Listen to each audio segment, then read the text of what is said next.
welcome back to Nerds Amalgamated. I'm the Professor of Games, an aspiring game designer and sci-fi expert, and my co-host is the DJ. Yes, and I know all about anime, movie, and all things pop culture.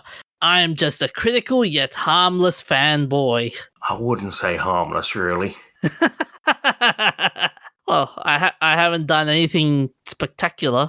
Well, speaking of spectacular, tonight's topics are talking about the 13th Doctor and her exit, using oranges to diagnose cancer, and Qualcomm making their own handheld gaming device. So, on to Doctor Who.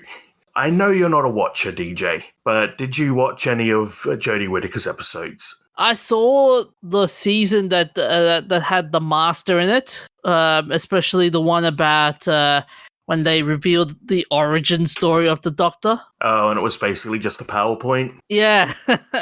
Yeah. How terrible was that PowerPoint presentation? I'm not sure how any of this happened. Jodie's a good actress. Chris Chibnall is a bit hit or miss with writing. I think he's probably the key weak point, though. And the special effects have been mostly decent. And also the direction and editing, well, the direction not so much, but the editing has been pretty decent. So I think the weak point has just been Chris Chibnall's writing and the direction. True. That's true. That's true. Okay, even if I grant you that, you have to also give the fact that Jodie had a little part in it, though. Like, she wasn't really, she didn't really have the focus or the gravitas. She was just basically copying David Tennant most of the time. No, she wasn't even doing David Tennant. I mean, she had a bit of the hallmarks, though, like the whole hyperactivity, like everything has to go somewhere. Go, go, go. That so kind Matt of. Smith. Yeah, but Matt Smith was more controlled. Like, it wasn't like. No, not at all. Not at all. I saw a bit. I saw the Matt Smith ones, and they were really controlled. Like, they didn't really he didn't really spaz out and run and go like all crazy and what. No, it was just, yes, he didn't overact that much, but he was really controlled. I don't know what universe you're fallen through from, but that is not how it was at all. Anyway, we've just wrapped up Flux, which is the season-long serial event where they decided that instead of having several episodes individually standing alone, they were going to do a 6-episode storyline. And a lot of us were thinking maybe this is where Chris Chibnall turns it around. Because as much as I want to love it, I've just been repeatedly disappointed by the last few years of Doctor Who. But I was thinking maybe this is where it'll turn around, because Jodie can act when she's given the opportunity. I think she has it in her to be a good doctor when given the opportunity. In fact, the best parts that I think she's done are her COVID message in character and talking to the Solitract in It Takes You Away. But Chris Chibnall is regarded as a better series writer than individual episode writer. He's worked on things like Broadchurch, which funnily enough also featured Jodie Whittaker and and David Tennant. I mean, if I recall, I think when Chibnall was hired back, he said if you it's either hire me and Jodie Whittaker or don't hire us at all, or something to that effect. Yeah, some of the showrunners have come in with like a very strong idea of the actor they want to work with. But I think what made this set really controversial is that it's taking such a big dive into Doctor Who history, and it doesn't feel clear who he's actually writing for, because the storylines about the Timeless Child, they're the sort of thing that mostly older fans know about, but it's also not interesting for the older fans or the younger fans. It doesn't make a whole lot of sense. And then Flux. There's been a lot of production issues with Flux. They started off with, I think, 11 episodes, and in the end cut it back to 6 because of COVID. Ooh. So there's a couple of times you can notice things that make it clear this was filmed during COVID. Like one scene where there's a huge mob of people wanting to be rescued, and a character makes a point that they're going to be warped away by a transporter, basically. A character points out that it won't work if you stand too close together, as the excuse for why the mob weren't all hoarding around the transporter. So with Flux, how well was it received by the viewership? Okay, so there's 2 episodes that were well received, and they're the ones that could have been standalone episodes. They didn't do a whole lot to talk about the Flux. Those are War of the Centaurans and Village of the Angels. The other 4 episodes weren't great at all. And I'm not sure, it felt very rushed. There were a lot of different plot lines going on. I'd be really interested to see the full 11 episode outline and script and just find out how much actually was going to be in the original script. I can't blame it entirely on the script though, on being cut back from 11 episodes, because the last 3 seasons of Doctor Who have not really showing us that Chris Chibnall can write well for the Doctor. The best episodes have been episodes he didn't do. Yeah. The reason why most people would be unhappy with the current Doctor is because it's not because people will say like, oh, we're not liking Jodie Whittaker. I disagree. We like Jodie Whittaker in terms of the stuff that she pulls off, like her character and stuff. It's just the direction and the writing that's been given to her, like the stories that been like people gave her a chance. Okay, but let's rewind back. Okay, when they first announced that she was the Doctor, people, even though people were against it, people decided to give her a chance. I mean, a lot of people saw the first episode, and then afterwards, it just dipped into not so many people watching it currently. And while the viewership is dipping, there's still this fan outrage because Chibnall and his retcons have just messed up the show. Yeah, so it's like, yes, there are some people who stopped watching because they're sexist. I don't deny that they exist. But I don't agree that that's the main reason people stopped watching. I've kept watching because I absolutely love the show, and I've been hoping for it to surprise me at some point. It didn't really, except for maybe Village of the Angels. It Takes You Away was one I actually really enjoyed. Yeah, but unfortunately, because of what we're seeing now, her legacy is going to be the retcon Doctor. She will be labeled forever as the retcon Doctor. Yeah, that's more Chris Chibnall than her. I know, but still, I think it's interesting though what she said about being the first female Doctor. Oh yeah. So according to the Guardian article written by Rebecca Nicholson, so here we go. She says, "What if I have pitched this so badly wrong? What if I've ruined it for actresses? Because I know full well that when lads were cast in the part, they weren't representing men, they were representing their own personal casting. The way it was described in every outlet was not, can Jodie Whittaker play the part? It was, it's a woman. I suddenly thought, have I hindered us? Have I held us back?" And it's tragic that she had to feel that way, because there is that overbearing narrative that it's bad because she's a woman and not bad because of all the other factors. And I'm really hoping that the show goes on. I don't know at this point who they're going to pick for the new Doctor, but I'm hoping at this point it hasn't ruined it for female Doctors. We've seen some actresses can play a female Doctor really well, particularly Ruth, who only got a few short scenes, but filled in some of the Timeless Child plot. She was played by Jo Martin and was able to, just in a few short scenes, show the gravitas and take control the way the Doctor should. Yeah. The good news is, it's happened now, so whenever they pick the next female Doctor, it's, not going to have this argument again. I just hope that, it's going to be tough for the BBC either way, because the people who complain because it's a woman are going to be upset if they pick another woman, because they'll think the BBC's just pandering, like they thought when they picked Jodie to begin with. And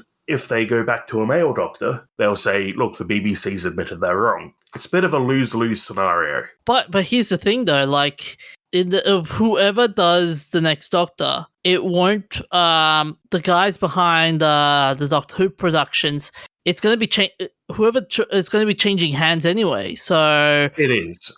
Yes, they're because completely overhauling. Yeah. Going back to Russell T Davies and his production company, Bad Wolf, which is made up of a lot of the people who worked with Russell in the first few years of the revival. Yeah, and not too long ago, Sony has bought Bad Wolf. Yeah, that's interesting. I wonder how that's going to work out. Hopefully it means they'll get more budget. Hopefully Sony won't be too overbearing, because I think Doctor Who is at its best when it's done by someone who really understands what it is. Oh, yeah. And I think what I'm worried about is that when Torchwood went and did a sort of joint production with an American company, it was garbage. So I'm hoping that Sony isn't too overbearing and lets Russell do what needs to be done. But here's the problem: Sony, unlike the BBC, which is the government-owned company, Sony is a privately owned company,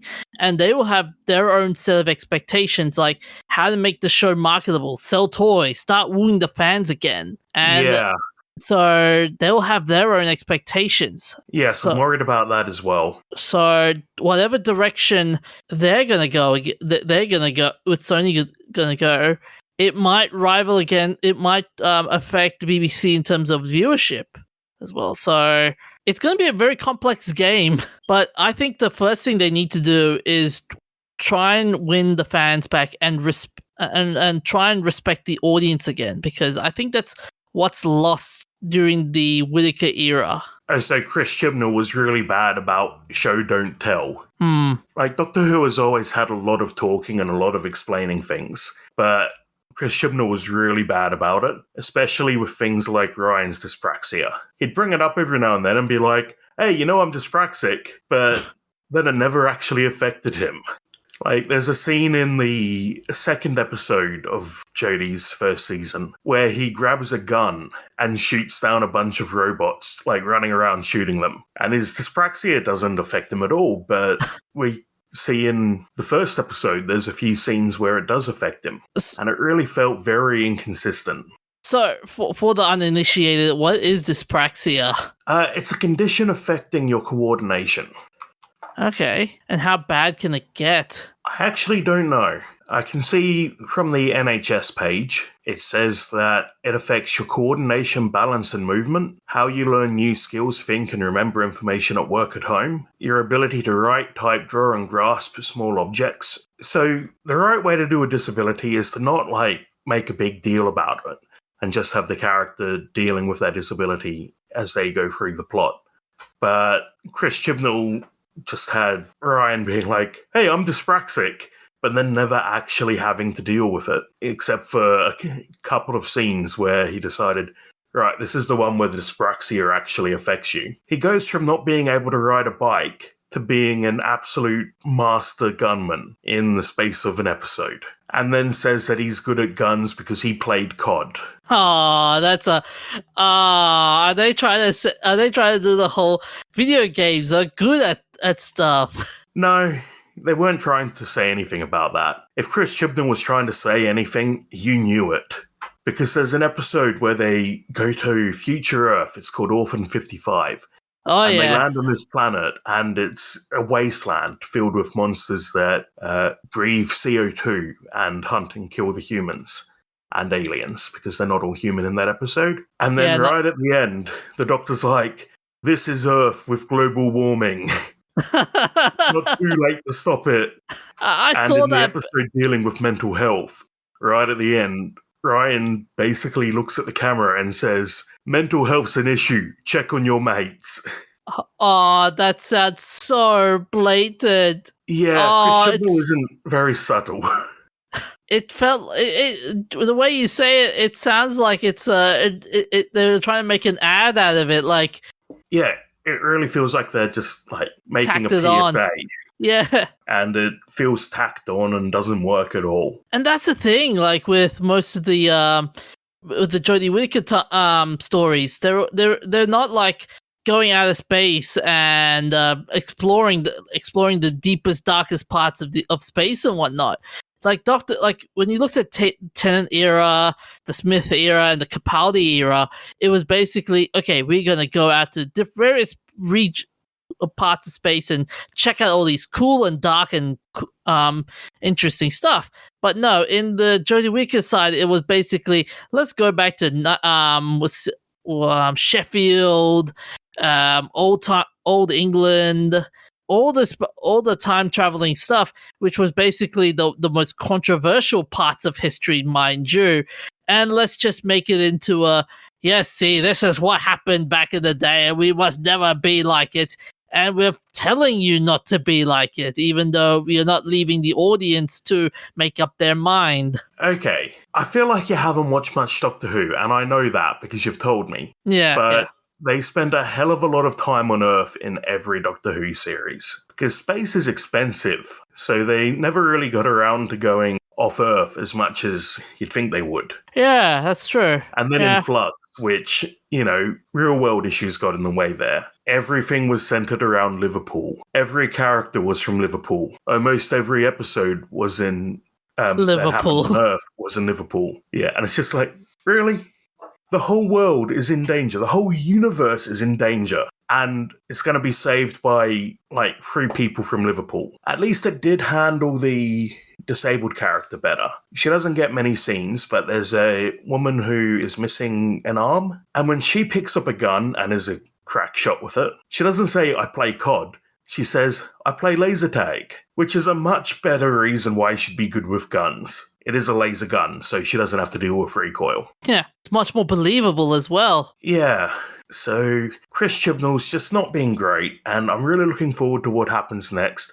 I don't think Jodie has ruined it for the actresses. I think there are tons of female, of women who can play the Doctor and do it absolutely amazingly. I think there's a whole suite of problems that have come together to make it so mediocre. And I'm really looking forward to, in a way, I'm looking forward to the specials just to get them over with. I'm looking forward to Russell T Davies coming back in 3 episodes and 12 months. And I don't mind either way whether the Doctor is male or female.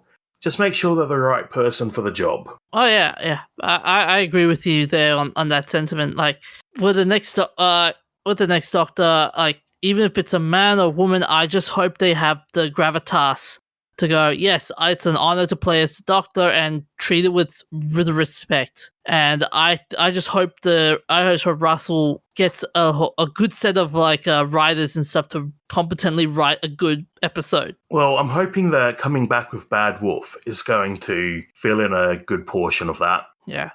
It does feel a bit like bringing back Russell is, in a way, throwing something at us to get us to calm down about Chris Chibnall. But it is, if it saves Doctor Who, I don't know how many more years of Chris Chibnall Doctor Who could have in it. I don't want Doctor Who to be cancelled again because it's my favourite show ever and I want it to keep going forever. So, let's hope that it hasn't ruined it for the actresses and that the people being horrible to Jodie quit it and that things are better next time. I second that motion. It's very tragic to hear that she felt this way, but I do like one of the points here she makes. So in Village of the Angels, naturally, it's a weeping angel story. There's tons of angels.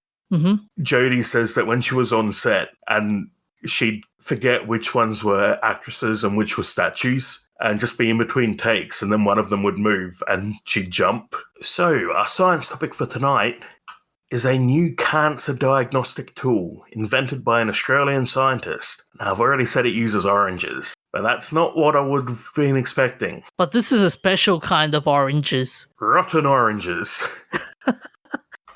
We come up with the most craziest things known to man. I mean... Yeah, so Puri Elazani, a PhD student at the University of Sydney, figured out that you can use rotten oranges to create it's called a nanobiosensor, which is a fluorescing molecule that indicates a cell's pH. And the reason that's important is because cancer in its early stages is acidity is an indicator of cancer in its early stages. So if you take a biopsy and treat it with this nanobiosensor and it fluoresces, it's an indicator that something might be wrong. So did they say how bad the oranges have to be before they use it to detect cancer, or...? No, he doesn't, but they basically cook it in a pressure cooker. He says, we throw all the ingredients together, in this instant rancid orange juice and some water, into a reactor which somewhat resembles a pressure cooker, tightly close the lid and place it in a scientific oven heated to 200 degrees Celsius. I quite like this because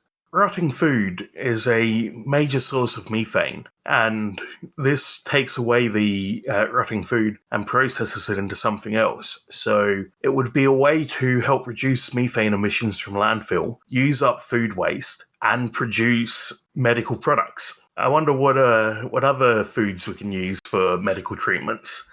I do see a related article linked to from that page for mushroom shoe soles. Oh, no way. No way. Yep. That's amazing. And it uses the mushrooms and a microprocessor to monitor your foot health. The interesting part is how would you market this thing and put it into pharmacies? The mushroom shoes? Both. The mushroom shoes and the Rancid Oranges. Well, the Rancid Oranges are something you wouldn't really market. You'd go to your doctor and your doctor would say, it looks like you might have cancer, let's take a biopsy and get it analysed. And then they ship your biopsy away to a lab, and the lab analyses the biopsy and tells you what's going on. So it's not really something you need to market to the individual. The shoes, though, I don't know. I mean, they're supposed to be ethical and natural and environmentally friendly, and they also do your health, so they'll probably sell it at posh pharmacies. I think with the Rancid Oranges used for trying to find malignant cells, I think it's pretty useful in terms of if we can find it at the earliest, then we can immediately give you the meds to treat your disease at a very quick rate, instead of, okay, we're going to have to wait weeks and weeks and weeks and weeks and weeks for medication. I hope this is cheaper and easier to use than traditional diagnostic methods. Our quickest medical diagnostic imaging device would be the MRI, for example. But then the problem with that one is they take about, 24 to 48 hours? Well, so would this. It would still take a couple of days to get it processed. But the advantage is that an MRI or CT would be more likely to notice a larger tumour. But if you take a biopsy and have a look, you can notice it when it's still small and figure out that someone's developing cancer, hopefully before it gets to an advanced stage. And all it takes is a pipette to examine whether there's cancer cells. That's the awesome part about this. Well, a fluorescence microscope, which isn't cheap. Yeah. But the application first, though, is I just take a pipette, put it on it, and that's it. Yeah, I think that's pretty exciting, really. Oh, yeah. It'll probably be a couple of years before it's, available, but I think it's, a really good use of resources. Oh, yeah. Can you imagine, can you also imagine other vegetables that are used for cancer detection? Like, imagine that they go like, oh, we ran out of orange juice today. Okay, try a tomato or try other vegetable juices. Yeah, they are using the acid from the orange, so you could probably use other fruits and vegetables that are acidic. So tomatoes might work. Lemon and lime. That'd be pretty cool. Can you imagine if you being the doctor and you tell your patient, okay, we tried the tomato test. It didn't say you had cancer, but we tried the orange test and it's saying you have cancer. Doctor, what are my results? Well, I can't compare them. They're oranges and apples. Oh, no! So, moving on. Last topic for the night is the new Qualcomm mobile gaming dev kit. With all the hype over the Steam Deck, there's a couple of other products, mostly made in China, very cheaply, that are available already. But this is made by Qualcomm, who you probably know of as the company that makes the processors for Android phones. I think they used to make them for iPhone, but I'm not sure they do anymore. Well, no, they wouldn't, because now iPhones use Apple chips, which I think are made by Foxconn. Yeah, Foxconn. What a company that thing is. Yeah. So Snapdragon is partnered with Razer using a chip they call the G3X Gen 1 to make a Qualcomm gaming device. So it's not a Razer device, which is interesting, but it's a 6.65-inch OLED display with full HD plus and 10-bit HDR, a webcam, 2 microphones, and this is just a dev kit, so it's going to be a while before we actually know what is the final configuration. The renders on the Razer website are actually looking a bit like a Steam Deck shaped device. I don't know if there's a generic name for that form factor. It looks a bit like the it looks a bit like the Steam Deck. I agree with you there. But Also, then everything would. Your options are kind of controls to the sides of the screen or controls to the bottom of the screen. Mm-hmm. You know, like Nintendo devices. The one thing that's going to be interesting is how will Steam come back and say, "Hey, you're copying our design. Cut it out." I don't think so. I think Steam's goal is to create the Steam Deck to push other companies into making their own mobile devices. The same as they did with Steam Link. Steam Controller never really took off in that way. But Valve in general don't really like the idea of being locked to PC. And we can see that from their work on Linux in the last decade or so, because they've realized Microsoft is trying to lock things down and doesn't want you being able to run your own software. They want everything to go through them so they can have a cut. Naturally, Valve aren't a fan of that, because Valve don't want to pay extra to Microsoft. So they started working on SteamOS, which is a Linux distribution, to combat that. They also made devices like Steam Link and Steam Machine, which were designed to help them break the grip of Microsoft. Now, it never really panned out, but Microsoft did back down on locking down Windows as much as they said they were. It'll be interesting to see how production of these devices goes, because we're still going through the silicon shortage. I mean, that's going to hamper a lot of companies, though. I mean, Qualcomm are not the first, but they won't be the last to suffer this shortage. I mean, Intel, Nvidia, Radeon. Yeah, well, basically anyone that uses silicon is having issues, right? Yeah, what's going to be? It's hard to fix that, because getting a silicon plant going from scratch is a 5 to 10 year endeavor. So it's entirely possible this shortage will last another 5 years, maybe. What's interesting to me is that this is a a dedicated gaming chip. I mean, it's interesting in terms of I've also noticed this, that there are a lot of dedicated gaming stuff coming out as of late. Yeah, well, it's the biggest industry in the world. Or one of them, anyway. It's definitely the biggest entertainment industry in the world. So there's a lot of money out there for people to get their hands on it. I think that's why you're seeing a lot of companies trying to get into it.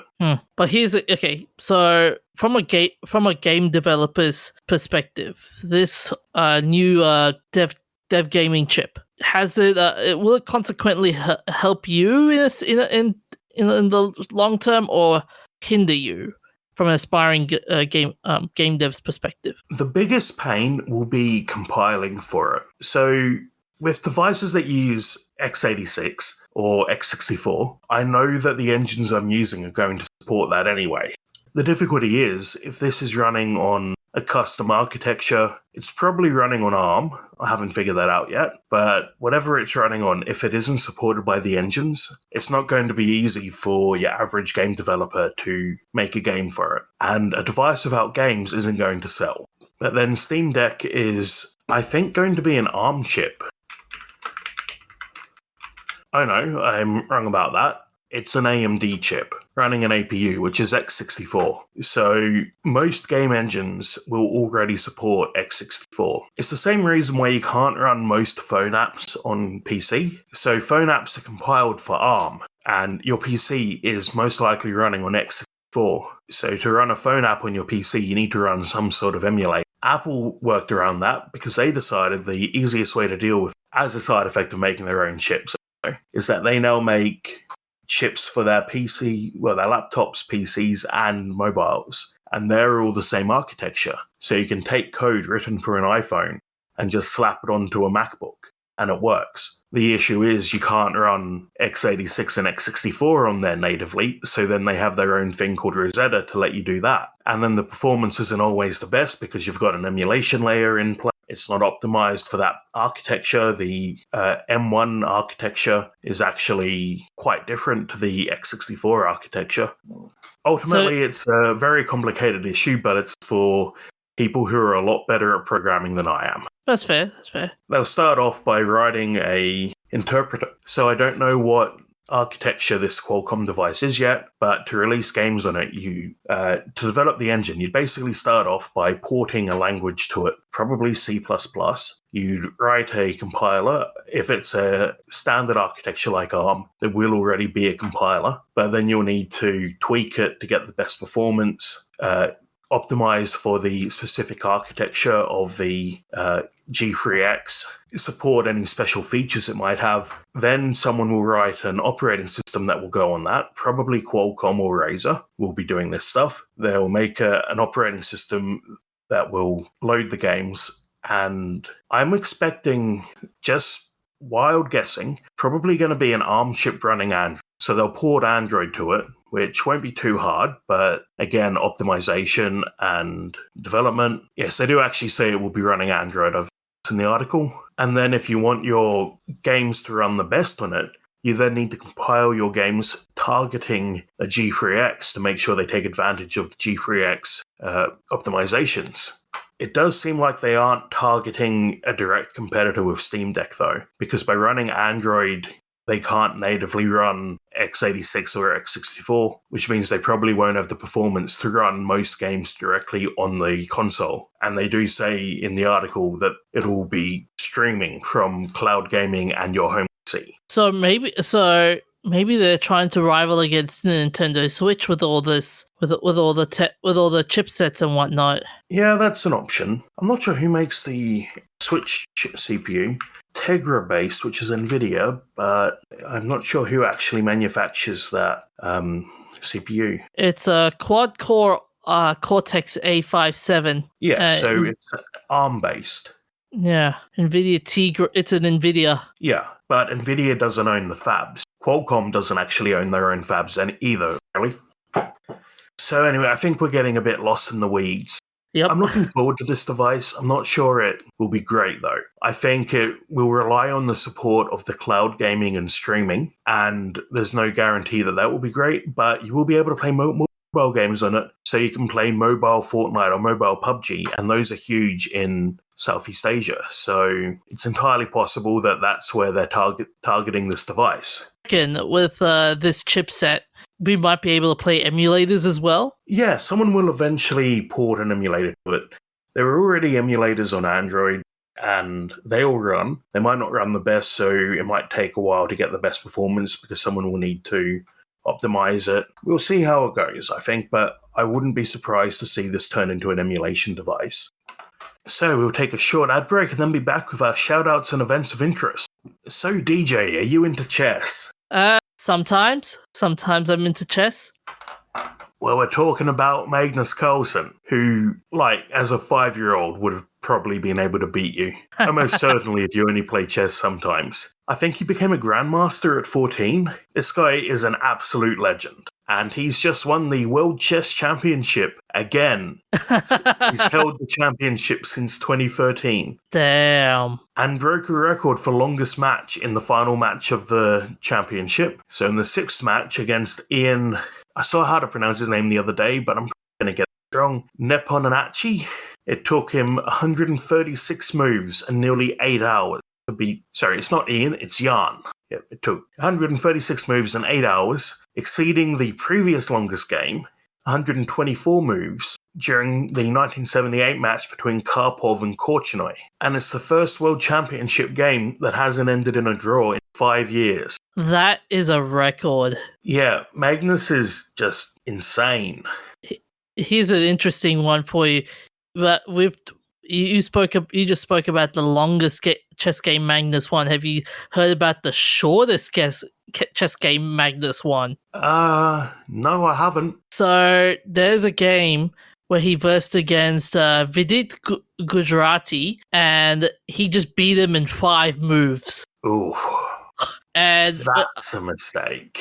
Something got screwed up there horribly. What's even more crazier was, so at the 5th move, Magnus said, want to draw, and the guy opened the draw. Afterwards, when you see the video, it was like it was gesturing like go away now kind of thing. But the real story was Magnus was before the game was having stomach troubles. Oh, yes, I've heard of this. And he beat the guy in just 4 moves. And then afterwards, he just goes back onto the couch and he's like, "Oh, I don't feel well." I was like, So how fast would he have beaten Jan if he'd had food poisoning this week? Can you imagine just like, I just beat you in 3 moves, buddy, and I'm feeling in pain. What are you going to do about it, huh? I mean, I wouldn't be surprised if Magnus just draws the game out to play with people. I'm not entirely sure this guy isn't actually an android. But the guy that Magnus beat, he was also a chess champion as well, which was crazy. I'm like, Yeah, I know. He's beating chess champions when he's sick in 5 moves. This guy can, like, see the future or something. So, he took the championship on the 4th of December. Oh, no, sorry, not on the 4th of December. That was the date of the longest championship, only wrapped up a few days ago. Yeah, yeah. There's also a great GIF. Jan made a big mistake, and Magnus just looks at it like, what the hell did you just do? No way. Are you serious? Yeah, it's an incredible GIF. Just the expressions his face goes through. It's like, are you serious? So I'll put a link to that GIF in the show notes. And I see the top comment there is an explanation on Jan's name. Jan Yaipanishi. Our next shout out is on the 7th of December. We passed the 20th anniversary of Ocean's 11, the 2001 edition, obviously. A remake of the 1960 film of the same name. This one featuring George Clooney, Brad Pitt, Matt Damon, Don Cheadle, Andy Garcia, Bernie Mac, and Julia Roberts. You've never seen this movie, have you? I haven't seen this one. I am a fan of heists and capers, so I should get around to it, but I haven't seen this one. The interesting part about one of the characters in that movie is that he's not Don Cheadle had to impersonate a person with a Cockney accent, and it was not that great. Oh dear! But the heist itself was a pretty good plan if it really works. And on the 8th of December, we had the 15th anniversary of the Wii. The Wii, obviously, being the catastrophic event where the man with the world's largest bladder. No, I'm not going to go there. Oh. The Wii being Nintendo's console. Actually, people did die because of Wii when the Wii was released. There was a radio station that held a competition, Hold Your Wii for a Wii. And one of the contestants died from drinking too much water and holding it in. Oh, I heard about that, and there was a court case. There was a whole court case about it, wasn't it? Yeah, I think so. Oh man, that was a shitty way to go. Yeah, the Wii is a great console though. Like, it's simple enough for anyone to play. I think that's what has given it its staying power. Like, if your grandma can play it, then you know you've hit something good. Apparently, they use them in nursing homes for exercise. Although the additional stuff on the Wii though, they were kind of unnecessary at one point though. Like when you had the Wii U as well. That was awful marketing. They didn't make it clear that the Wii U was a whole console. It just seemed like an add-on for the Wii. There also weren't a whole lot of classic games to come out of it. There weren't the motion games like Wii Sports. Mm-hmm. The funny thing about the Wii's release in Europe was the marketing and how they used a lot of celebrities for the Wii's release. Yeah, just about every console and game launch does that these days. But can you imagine Pat Cash promoting the Wii? I have no idea who that is, so no. He is a very infamous tennis player that has a habit of screaming. No, not Pat Cash. That was I was thinking McEnroe. Pat Cash. He is an Australian tennis player, and he's got some interesting moments. But Ian Wright, where have I've heard that name, Ian Wright. Oh, he's a football player. Or was a football player. Okay. Oh, by the way, with the Hold Your Wii contest. Yeah, I just found the court case and $18 million in damages. Wow. Yeah, I think that's the most interesting part of the Wii, that the motion controls and the balance board. Even with the Switch, we haven't really seen anything like it since. I mean, you do get the elements of the Wii in the Switch as well, like the wheel, for example, the steering wheel. Yeah, not like as to many call. games seem to use motion controls on the Switch.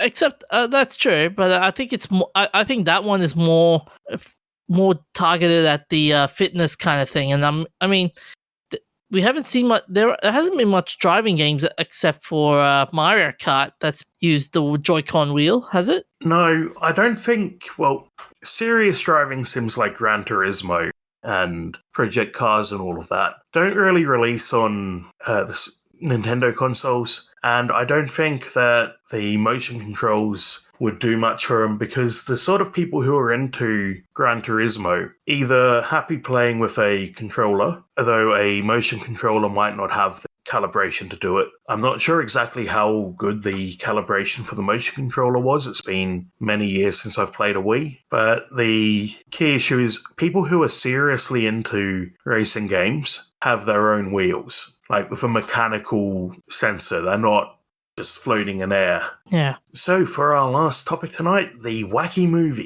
On the 7th of December 1979, Star Trek went where no Star Trek had ever gone before and released in theaters. I'm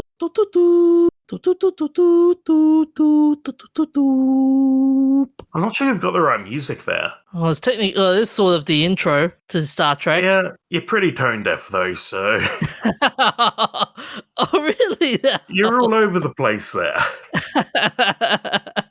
But this movie was an absolute classic. Yeah, I don't remember. Is it the even ones or the odd ones think a good Star Trek movie? I thought it was the even ones that are the good Star Trek movies. Okay. Looking at the IMDb, it's hard to say because they're all fairly even. Although, yeah, so the first Star Trek is 6.4 out of 10.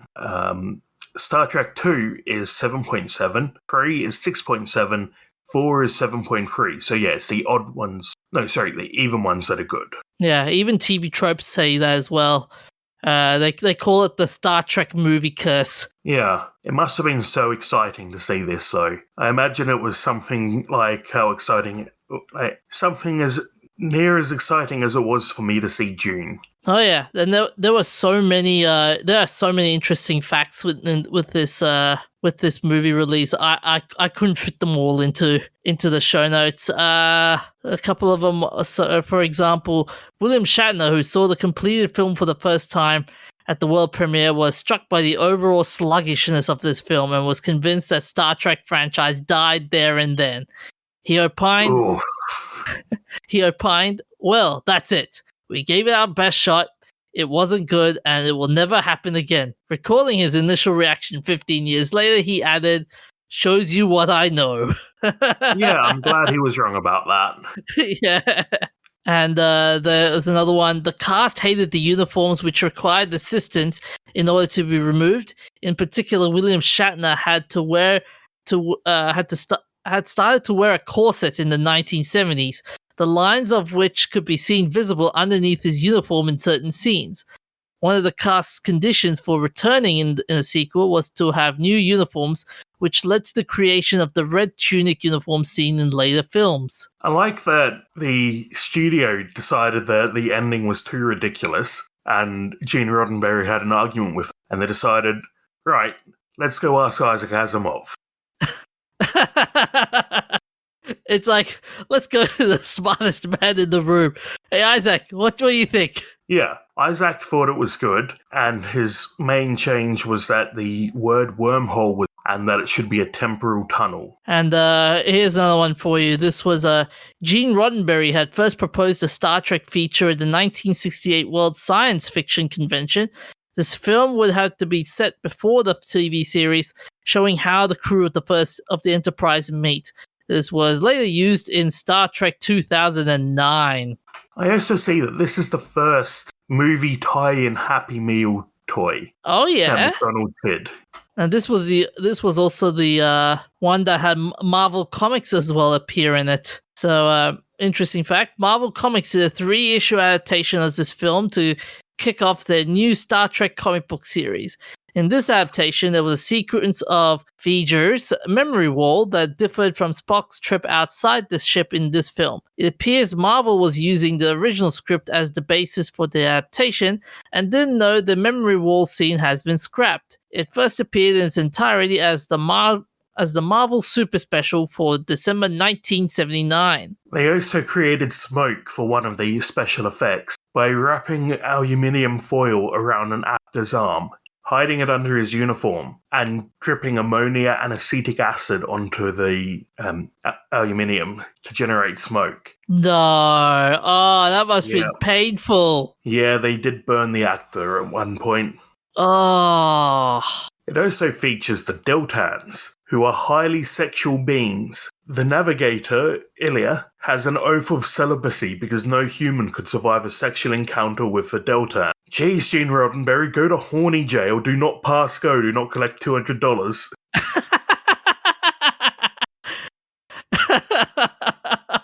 I'm sure there was a bonking sound in the end of that script writing. Someone bonked Gene Roddenberry's head. Well, a deleted scene that was counted in the novel has Sulu standing up awkwardly because he has an erection. That is not what I would have been expecting from Star Trek. Thank God that didn't appear in the movie. Can you imagine the kids watching it? Yeah, I know Star Trek has like adult themes and, sex and relationships are a big part of it, but wow. It was originally rated G. I mean, if you think about it, imagine if they do a remaster of this movie and included that scene in there. Oh boy, that would be rated in one of the director's cuts. Oh boy, that would be PG, you reckon? Or yeah, they re-rated it PG later. To be fair, at the time, like in the 70s, a lot of movies that wouldn't pass as PG or G got rated that because they didn't have the higher ratings at the time. Like in the US, they used to have PG-13, which is basically PG with a 13 minimum age. And I think it was Raiders of the Lost Ark that got them to bring that in, because obviously that has the scene where the people melt. Yeah. And I like this one. George Takei said that after all the various rumors and false reports of a Star Trek project, his initial reaction to the first official announcement of the film being made was, yeah, right. And fans called it Star Trek, the Motion Sickness, Star Trek, the Motionless Picture, and Star Trek, the Slow Motion Picture. Oh, no. Well, that's all we have time for tonight. DJ, where can they find us? They can find us on Facebook, Instagram, Twitter, that'snotcanon.com, where we have an archive of our old episodes and new episodes. And they can also find other That's Not Canon podcasts, such as Now That's Interesting. And what is Now That's Interesting about? Now That's Interesting is a podcast about knowledge and beliefs, they've said on their blurbs. Well, certainly an interesting concept. Please don't kill me. Oh, boo! That's all, so look after yourself, stay hydrated, and we'll see you next time. See you guys. Here we go.